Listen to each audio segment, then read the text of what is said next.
Hello दोस्तों, प्यारे मित्रों, बच्चों। आज जरूरी जानकारी में आज का विषय है प्रदूषण, पोल्यूशन।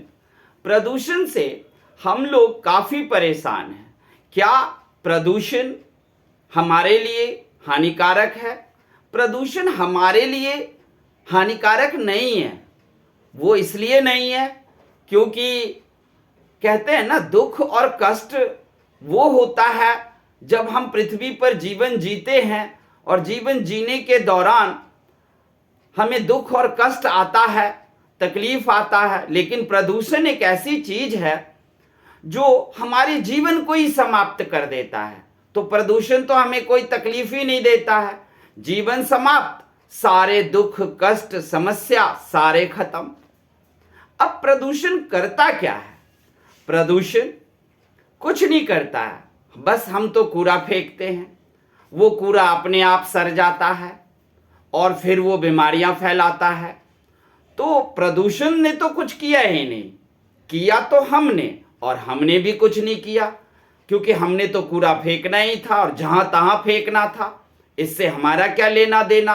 अब प्रदूषण की गलती ना कि उस कूड़े को सड़ा कर उसमें बीमारियां पैदा कर दिया, ये प्रदूषण की गलती है।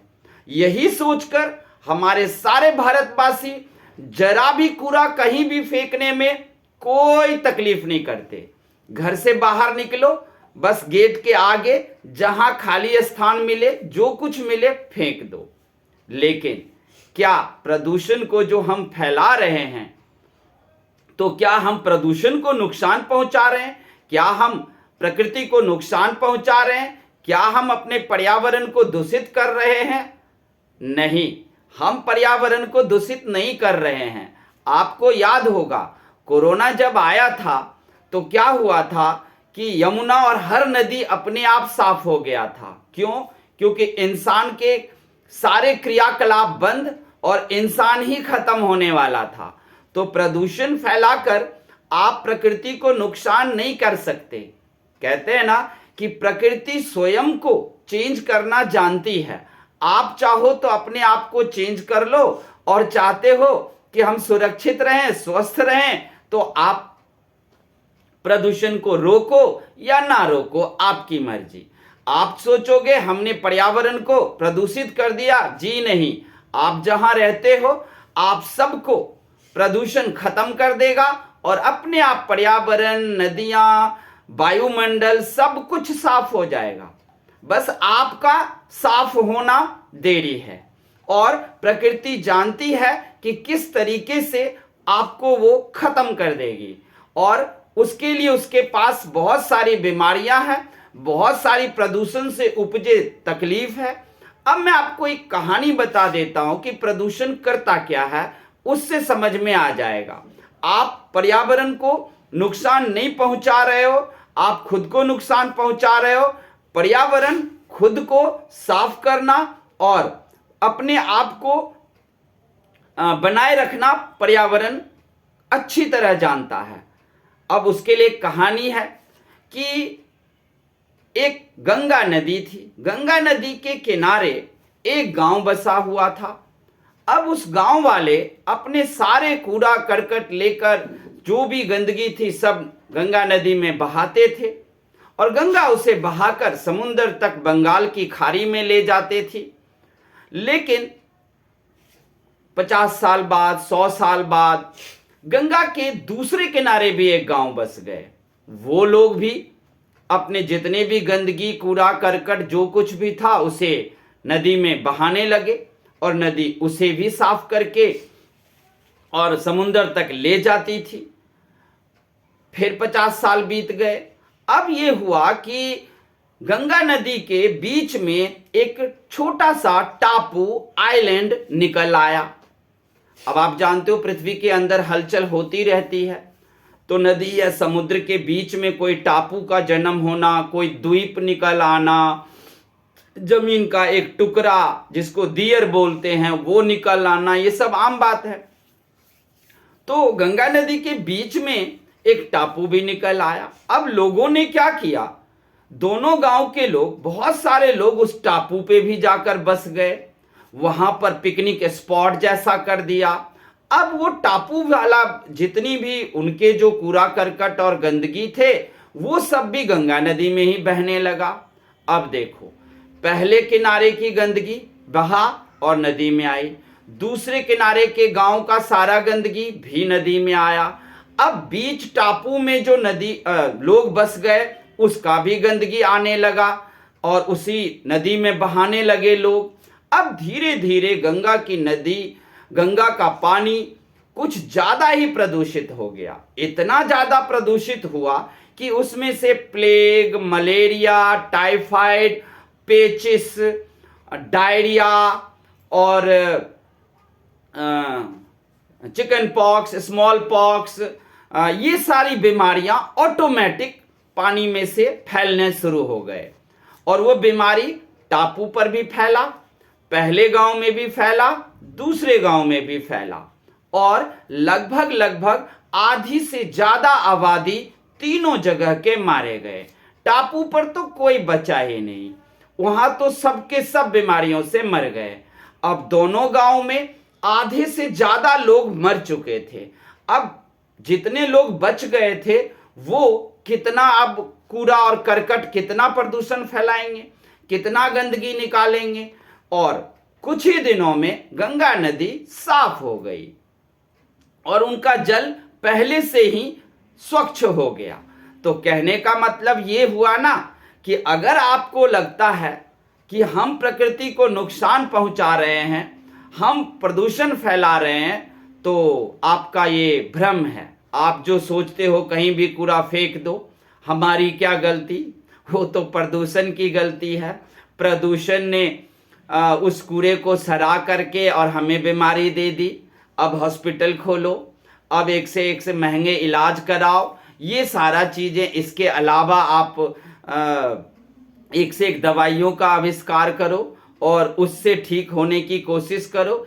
इस सब से आप कुछ नहीं बिगाड़ सकते प्रदूषण का। प्रदूषण एक वो दानव है जिसको आपने ही जन्म दिया है। वो कोई प्राकृतिक रूप से प्रदूषण नामक दानव जन्मा नहीं है, उसे इंसानों ने जन्म दिया है। और इंसान ने अगर प्रदूषण को जन्म दिया है तो आप जानते ही हो, इंसान तो अपने पुत्र पुत्रियों को भी जन्म देते हैं, लेकिन मृत्यु के वक्त मुखाग्नि तो अपने ही पुत्र देते हैं। तो आपने भी सबसे पहले तो साइंस नामक एक बड़े ही उज्जवल संतान को जन्म दिया, एक बहुत ही होनहार संतान को आपने जन्म दिया जिसका नाम साइंस, विज्ञान है।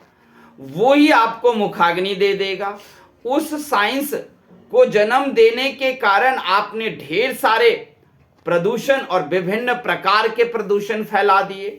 तो प्रदूषण आप जानते ही हो, जल प्रदूषण भी है, मिट्टी प्रदूषण, वायु प्रदूषण और ध्वनि प्रदूषण, 4 प्रकार के प्रदूषण है। और ये चारों प्रकार के प्रदूषण को हमने ही जन्म दिया है, लेकिन हमारी कोई गलती नहीं है। गलती तो प्रदूषण की है जो कि वो बढ़ता जा रहा है और खत्म होने का नाम नहीं लेता। हमारा तो कोई रिस्पॉन्सिबिलिटी और दायित्व ही नहीं है कि हम उसको प्रदूषण को कम करने की कोई भी कोशिश करें। सरकार के या किसी की भी कोशिश करने से कुछ नहीं होगा अगर प्रत्येक मानव नहीं सोचेगा कि प्रदूषण कैसे कम हो। हर एक मनुष्य और इंसान की भागीदारी होना चाहिए प्रदूषण में, तब जाकर के वो कम होगा, क्योंकि वो आपके द्वारा फैलाया गया है। वायु प्रदूषण है, थोड़ा आप ये करो कि आप जल्दी विकास करना चाहते हो ना, इसमें आपकी क्या गलती। तो जल्दी 2 साल में विकास करोगे तो वायु प्रदूषण होगा, तो उसकी जगह सतत पोषणीय विकास कर लो ना, क्योंकि सतत पोषणीय विकास में तरक्की 20 साल में होता है और आप विकास करना चाहते हो उसमें तरक्की 2 ही साल में हो जाता है। अब 2 साल में आप तरक्की तो कर लोगे, करोड़ रुपया भी हो गया, आपने चिमनियों से धुआं निकाला, फिर उसी से आपका ही फेफड़ा खराब हुआ और फिर आप फेफड़े बदलवाने में अपने सारे जमा पूंजी दे दोगे। तो बताओ ये 2 साल की तरक्की लेकर आपको क्या मिला। तो क्यों ना हम सतत पोषणीय विकास करें और 20 साल की तरक्की वाले पर ध्यान दें कि देर से होगा, लेकिन आपके जो कमाए हुए पैसे होंगे वो आप ही के पास रहेगा। फिर इलाज कराने के लिए वो सारा जमा पैसा दूसरों को नहीं देना पड़ेगा। इस बात को आप ध्यान रखें।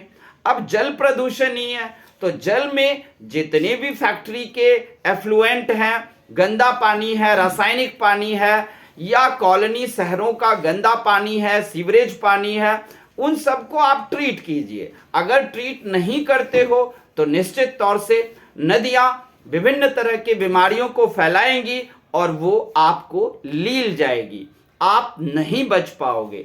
ध्वनि प्रदूषण है, आपने बड़ी बड़ी फैक्ट्रियां लगाई है जिससे आवाज आती है, आपने गाड़ियां चलाए हैं, आज ध्वनि प्रदूषण से लोगों को दिमागी प्रॉब्लम, सुनने की प्रॉब्लम, ये सब हो रहा है, चिड़चिड़ापन।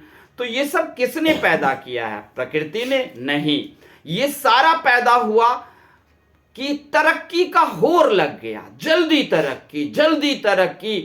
1 साल हो गया, 2 साल मेहनत करते हुए हो गया, कार नहीं हुआ है, बंगला नहीं हुआ है, मतलब कुछ भी करो जल्दी से पैसा आ जाए। हाँ जाए, कुछ भी करो जल्दी से पैसा आ जाए, लेकिन वही पैसा आपके पास नहीं रहेगा। वो पैसा डॉक्टर या अन्य हॉस्पिटल को आपको देना पड़ेगा, क्योंकि पैसा जो कमाया वो आपने प्रकृति का दोहन करके कमाया है। याद रखें, अगर आप सतत पोषणीय विकास करोगे, सतत पोषणीय तरक्की करोगे, उसमें जितना भी रुपया आपका जमा होगा वो कोई हॉस्पिटल और डॉक्टर नहीं ले पाएगा, वो आपका रहेगा, आपके नेक्स्ट जनरेशन पीढ़ी के लिए रहेगा। इस बात को ध्यान रखना है। आप मिट्टी ही देख लो, मिट्टी प्रदूषित करते जा रहे हैं हम। मिट्टी पर गंदा पानी, कूड़ा डालना, इतने तरह के सामग्री को जला देना मिट्टी में, खुले वातावरण में, मिट्टी खराब हो जाती है। तो आप फैक्ट्री लगाकर क्या करोगे? उसमें आटा और चावल थोड़ी ना बनेगा, आपको खाना तो रोटी चावल ही है, तो वो कहाँ से आएगा? वो रोटी चावल आप मिट्टी में ही उपजाओगे और उसी मिट्टी से उपजे हुए भोजन खाकर जिंदा रहोगे।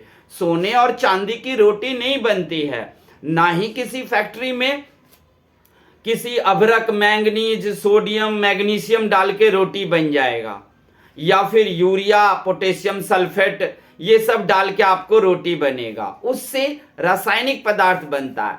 रोटी बनाने के लिए आपको मिट्टी पर पौधे उगाने होंगे और उससे आपको गेहूं या चावल मिलेगा, उसे पीसकर आपको खाना पड़ेगा। गेहूं आप बड़े फैक्ट्री मिल में पीस लो, या अपने घर में ही हाथ चक्की से पीसकर लोग पहले जमाने में खाते थे, लेकिन खाना आपको रोटी चावल ही है। तो प्रदूषण तो हमें किसी भी प्रकार का कोई समस्या देता ही नहीं है।